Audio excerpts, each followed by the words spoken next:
तो आप कह सकते हैं कि बलिया से जो तय होता है वही प्रदेश की तस्वीर होती है, क्योंकि जब मायावती का यहाँ जादू चला तो लखनऊ के आसमान में नीले झंडे बुलंद हो गए। 2022 में साइकिल की रफ्तार बढ़ी तो अखिलेश की जो राजनीतिक राज तिलक है वो उनके माथे पर हुआ था। 17 में जब बीजेपी ने जीत का कमल खिलाया तो योगी के सिर पर ताज सजा। यानी पिछले 5 साल में बलिया की सियासत में कई उलटफेर हुए। जो नारद राय और अंबिका चौधरी सपा छोड़कर गए थे वो वापस लौट आए, लेकिन बलिया में बगावत की कहानी अभी खत्म नहीं हुई है।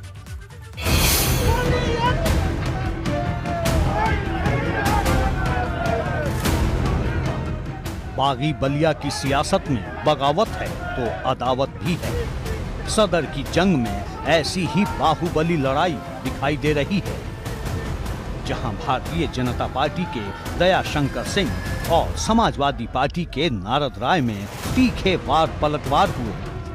पूरा आवाम बलिया का और उत्तर प्रदेश का माननीय अखिलेश यादव जी पर भरोसा और विश्वास किया है, और मैं दावे के साथ कहता हूं कि भाजपा का यहाँ का उम्मीदवार बाहरी है, उसको बाहर का रास्ता बलिया के लोगों ने दिखला दिया है, उसकी जमानत जब्त हो गई है। नारद राय जी भी मेरे गांव के ही हैं। हाँ, वो नारद राय जी ऐसा क्यों कह रहे हैं, क्योंकि नारद जी वो खुला गए हैं और नारद जी के परिवार के लोग भी उनके घर पर भी मेरा भाजपा का झंडा लगा हुआ है। आप जाकर के उनके जो पैतृक आवास है वहाँ पर आप देखिए कि भाजपा का झंडा है। नौबत यहाँ तक आई कि समाजवादी पार्टी के कद्दावर नेता नारद राय फूट फूट कर आंसू बहाते नजर आए।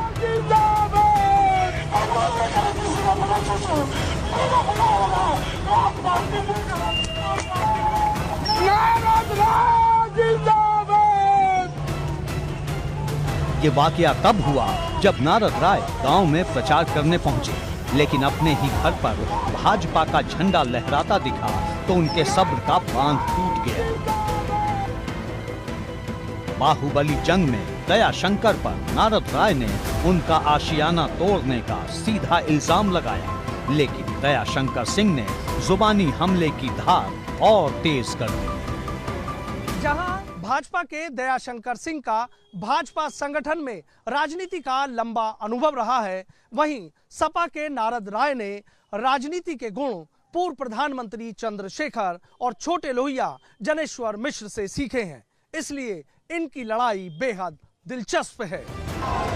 बलिया की ये बाहुबली जंग अदावत में तब बदली जब नारद राय के भाई वशिष्ठ राय ने भाजपा का दामन थाम लिया, लेकिन अतीत के पन्ने पलटने पर इस अदावत के पीछे का इतिहास दिखाई देता है। दरअसल दयाशंकर सिंह मूल रूप से बक्सर बिहार के रहने वाले हैं, जो बलिया से सटा हुआ जिला है। उनकी पढ़ाई लिखाई और शुरुआती राजनीति बलिया की रही है, लेकिन दिलचस्प बात यह है कि नारद राय की दावेदारी भी बेहद मजबूत मानी जा रही है, क्योंकि वो यहाँ पर पहले भी सपा की साइकिल दौड़ा चुके हैं। इसलिए बागी बलिया की इस बाहुबली लड़ाई में योगी के योद्धा दयाशंकर सिंह और अखिलेश के सारथी नारद राय दोनों ने खुद को बलिया में बदलाव का सच्चा सूत्रधार साबित करने की कोशिश की।